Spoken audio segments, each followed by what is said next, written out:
Welcome to day 9 of Your Coach's 20 days of turning obstacles into opportunities in 2020, which is a very hard year full of obstacles.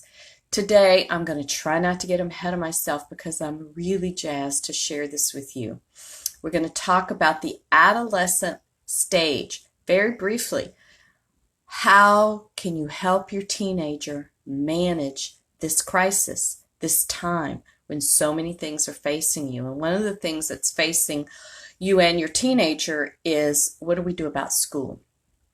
And so yesterday we talked about the adolescent stage of development here, the one that offers so much opportunity for growth, the one that I sort of missed myself and didn't know about until some of my kids were already way up and out. I remember when my daughter went to college and she was seeing a counselor on campus, which I was so happy about. I said, look, I need you, or I don't need you. Feel free. If you're mad at me or upset with me, feel free to get as mad as you need to get through this. Let me know if I need to apologize, just whatever, because you need to, when people become adults, they can begin to de-victimize themselves. When they're kids, there's lots of victimization that goes on with children, okay? It sort of can't be helped. But once they reach an adolescent stage, they have the power to victimize themselves or become their own personal drivers. So today, the obstacle being your attachment to what you believe parenting looks like to teenagers in our modern Western society. And the opportunity is to help your teenager learn the practicalities of living. That's what we want, right?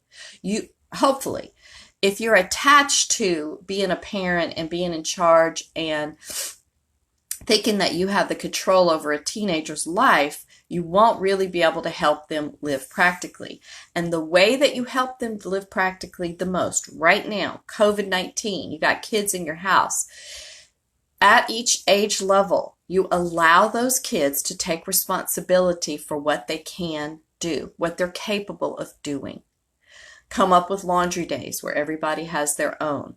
Come up with what everybody does to contribute to the household. And listen, this is not about punishment. This is not about teaching people that they need to, whatever you think it's about. This is about actually allowing the core of your teenager to engage with the possibility that they are capable, that they can do much more than we allow them to do. And it's not about ragging on them.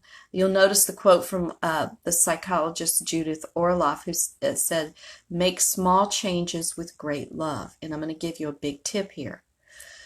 When you go to make these changes in your household, that's going to not only help you and relieve you, but it's also going to allow your teenager to realize they can cook for the family, they can manage their own laundry, they can manage their own hands, arms, and words.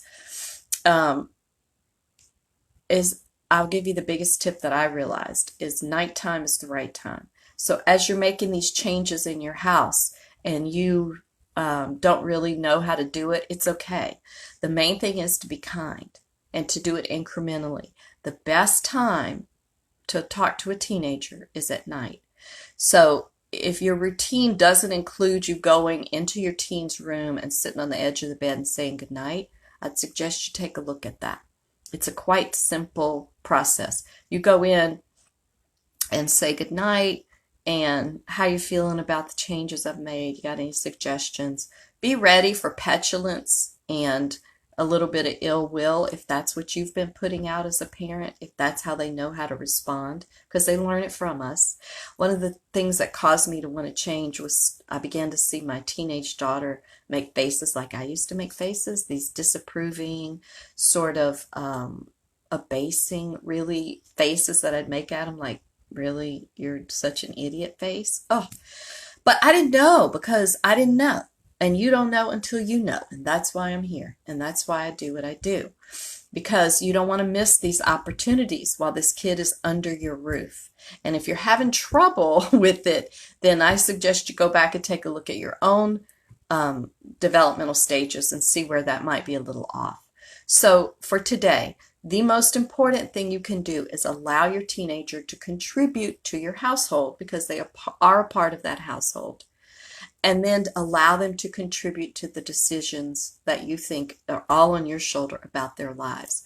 I cannot tell you the amount of parents that I have worked with who have told me, look, this kid has no choice but to do what I tell him to do. And I'm thinking and even saying, really? And one woman in particular, I'll give you an example. She told me her kid had no choice but to go to school. She brought him to school every day and he watched him walk in the door.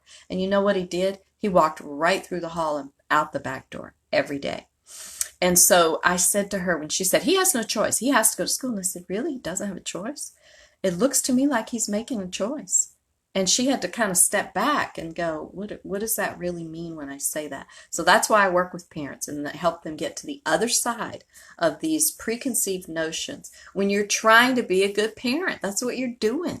You're putting your best foot forward. For me, my best foot came from learning what my parents did and a few other things, along the way, watching other parents. But it wasn't good enough. I'll tell you that. It wasn't good enough. My younger kids had a much better time of it than my older ones because I learned. And I wanted to learn. So for today, day 9, your obstacle is your attachment to anything that you've believed was the best way to parent a teen, and it's not working for you. It's not working. You're arguing, you're yelling, you don't know how to make this kid happy. Or the opportunity then is to help them with their practicality and living. If you were all of a sudden gone, would they be able to survive without you? And if you have many parents don't want their kids to be able to survive without them. It's the truth. They would love for their kids to live with them forever. That is way more about them as a parent than actually parenting in an effective way. So I love you all. Thank you for being here on day 9. This is an important day. Allow contribution from your teenagers. Expect it. And especially since you're all in the house together. And allow them to have a say in where their life is going. They're on the cusp of adulthood. In some cultures, they are already adults. We tend to elongate that adolescent stage and cause a lot more trouble than we need to. So allow them. It's a scary time for them. They're on the cusp of adulthood. They might be going to be seniors in high school, and who knows? It's not going to be the year that anybody thought it was going to be. So as a family, as a person who loves your kid, even though they may irritate the heck out of you sometimes, allow yourself to calm down. Allow yourself to go in there at night and have a brief discussion, even if it doesn't end up like you want it. You're the adult. And if you can't be the adult, then I suggest you kind of back up and take a look at why that may be. I love you all. Thank you so much for joining me on these. We're almost halfway through our time together, unbelievably. But I'll see you again here tomorrow for day 10. Take good care for now.